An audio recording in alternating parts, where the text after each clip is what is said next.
छत्रपती शिवाजी महाराजांना प्रणाम करणं हे प्रत्येक मराठी माणसाचं कर्तव्य आहे. पण अजूनही भारतीय जनता पक्षाचे लोक छत्रपती शिवाजी महाराजांसमोर त्यांना फुलं वाहत आहेत, त्यांना अभिवादन करतायत, अशी जाहिरातबाजी काल नक्कीच केली. बरं, जाहिरात कोणी दिली? त्या संस्थेचं, त्या व्यक्तीचं नाव नाही. पण साधारण आम्ही काल महाराष्ट्र आणि देशभरातला अंदाज घेतला या जाहिरातींचा. म्हणजे वृत्तपत्रात पहिल्या पानावर जाहिरात, TV वाहिन्यांवर जाहिरात, राज्यभरामध्ये होर्डिंगच्या माध्यमातून जाहिरात, डिजिटल, हा सगळा खर्च साधारण 40 ते 50 कोटी रुपये आहे. आम्ही काल साधारण अंदाज काढला त्याचा. 40 ते 50 कोटी रुपये एका दिवसात जाहिरातीसाठी खर्च झाले. देवाभाऊ म्हणजे राज्याचे मुख्यमंत्र्यांच्या प्रतिमेवर फुलं उधळण्यासाठी, प्रतिमा सुधारण्यासाठी. छत्रपती शिवाजी महाराज हे महाराष्ट्राचं, देशाचं, विश्वाचं दैवतच आहे. पण मी भारतीय जनता पक्षाच्या ओरिजिनल, डुप्लिकेट नाहीत, जे बाडगे नाहीत, त्यांना एकच सांगेन, मुळात ही कालची जी जाहिरात दिलेली आहे ती बाडग्याने दिलेली आहे का? तो मूळचा भाजपचा माणूस, त्या माझ्याकडे सगळी माहिती आहे. त्याने राष्ट्रीय स्वयंसेवक संघाच्या कार्यालयातसुद्धा छत्रपती शिवाजी महाराजांचा फोटो लावावा. मुख्यालयात, नागपूरच्या संघ मुख्यालयामध्ये सुद्धा छत्रपती शिवाजी महाराजांचा फोटो आणि त्या परिसरामध्ये शिवाजी महाराजांचा पुतळा लावणं गरजेचं आहे. तरच भारतीय जनता पक्ष किंवा संघ स्वयंसेवकांचं छत्रपती शिवाजी महाराजांवरचं जे प्रेम आहे, जी आस्था आहे, ती खरी आहे हे महाराष्ट्राला, देशाला कळेल. काल कोट्यवधींचा खर्च केला फक्त जाहिरातीसाठी. त्या जाहिरातीतून काय सूचित करायचं आहे याचे वेगळे वेगळे अर्थ काढले जात आहेत. हा अदृश्य दाता कोण आहे?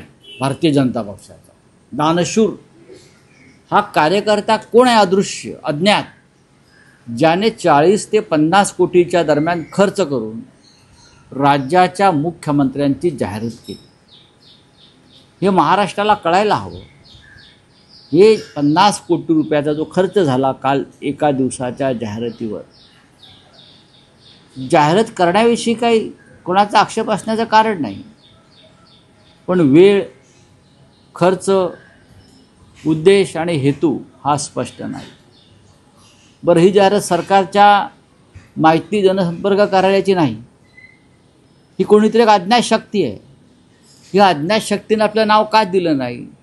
नाव दिलं नाही याचा अर्थ हा खर्च काळ्या पैशातून झालेला आहे. जसं मी काल म्हणालो, हा ब्लॅक मनी आहे. मग हा मुख्यमंत्री कार्यालयातून कोणाला सूचना दिल्या, भाजपा मुख्यालयातून कोणाला सूचना दिल्या आणि त्यानुसार या 50-60 कोटीचा खर्च जाहिरातीवरती झाला. आता देवाभाऊंनी जाहिराती दिल्या म्हणून त्यांचे जे मंत्रिमंडळातले काही प्रतिस्पर्धी आहेत ते जाहिराती देतील. असं एक जाहिरातीची स्पर्धा या राज्यात तुम्हाला भविष्यात पाहायला मिळेल. छत्रपती शिवाजी महाराजांचा अशा प्रकारे राजकीय वापर करणं हे काय आम्हाला मान्य नाही. मराठा आरक्षणाशी छत्रपती शिवाजी महाराजांचा काही संबंध नाही आहे, एक लक्षात घ्या. छत्रपती शिवाजी महाराज आमचं दैवत आहे, आमची आस्था, आमची श्रद्धा आहे. तुम्ही छत्रपती शिवाजी महाराजाच्या नावानं एकजातीय राजकारण करून छत्रपती शिवाजी महाराजांना जे असे उत्तुंग टोलेजंग शिखरावर आहेत त्यांना तुम्ही खाली आणताय सगळे. मग छत्रपती शिवाजी महाराजांच्या स्मारकाचं काय झालं साहेब? आम्ही छत्रपती शिवाजी महाराजांच्या आंतरराष्ट्रीय पद्धतीच्या स्मारकाचं आम्हाला अजूनही प्रतीक्षा आहे, ज्याचं पूजन, ज्याचं उद्घाटन नरेंद्र मोदी यांनी समुद्रात केलं होतं, आपल्याला आठवत असेल. त्या सगळेच होते. मग त्या स्मारकाविषयी आपण शब्द काढायला तयार नाही. छत्रपतींची जी विचारसरणी आहे सगळ्यांनी एकत्र घेऊन जायची या महाराष्ट्रामध्ये, त्याला तुम्ही तिलांजली दिलेली आहे. आणि आपल्या राजकीय उदो व्हावा म्हणून छत्रपतीच्या चरणी फुलं वाहणारे छायाचित्र आपण प्रसिद्ध करताय, याची नोंद जनता घेत असते. एवढंच मी सांगतो.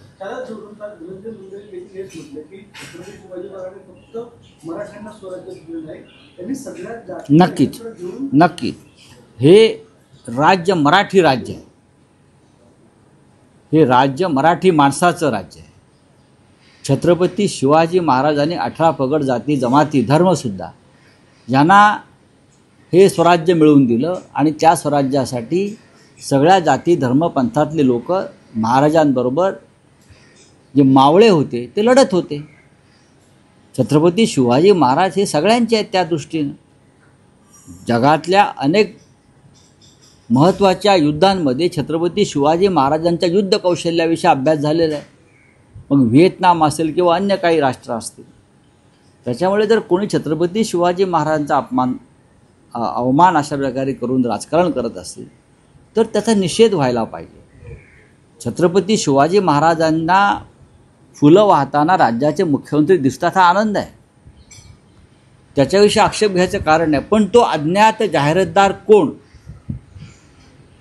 हा प्रश्न महाराष्ट्राला पडला. मी तुम्हाला त्याचं एका दिवसाचं मूल्य सांगितलं. 40 ते 50 कोटी रुपये त्याची किंमत. 40 ते 50 कोटी रुपये काल एका दिवसात खर्च झाले या महाराष्ट्रामध्ये जाहिरातबाजीवर, मुख्यमंत्र्यांच्या प्रतिमा सुधारण्यासाठी किंवा प्रतिमा उंचावण्यासाठी.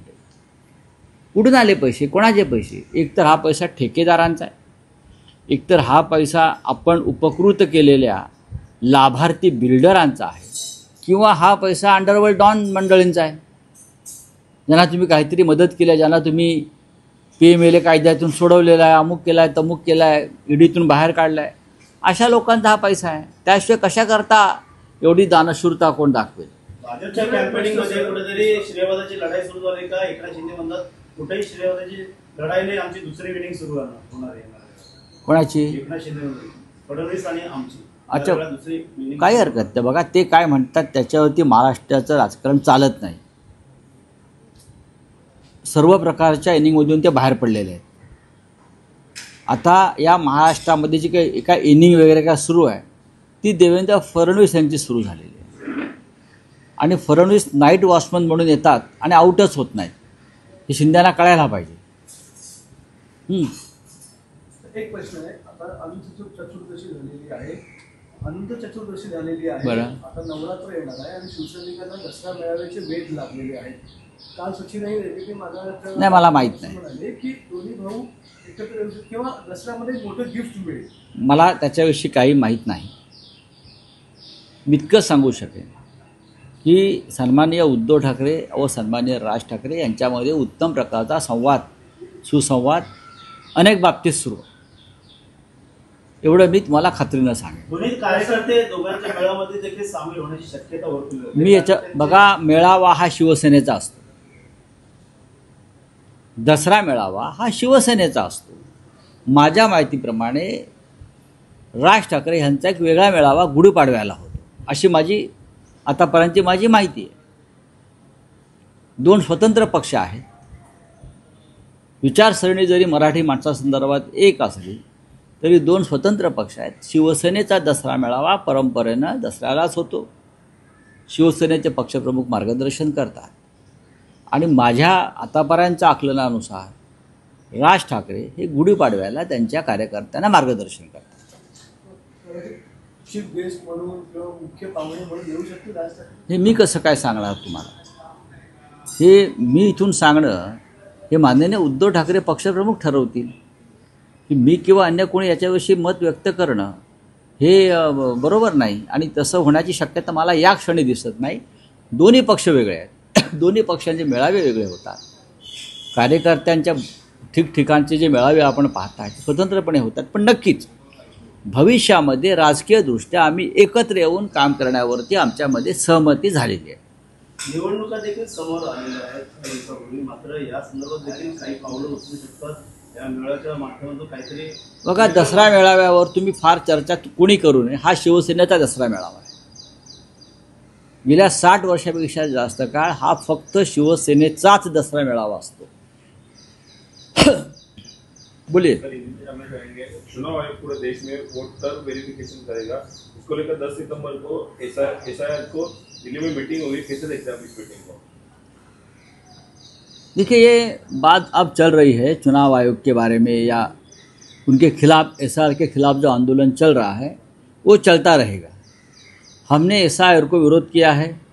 जिस तरह से बिहार जैसे राज्य में वोट चोरी हो रही है, हाँ, लाखों की नहीं करोड़ों की संख्या में मतदाताओं को वोटर लिस्ट से निकाला जा रहा है, ये गंभीर मुद्दा है.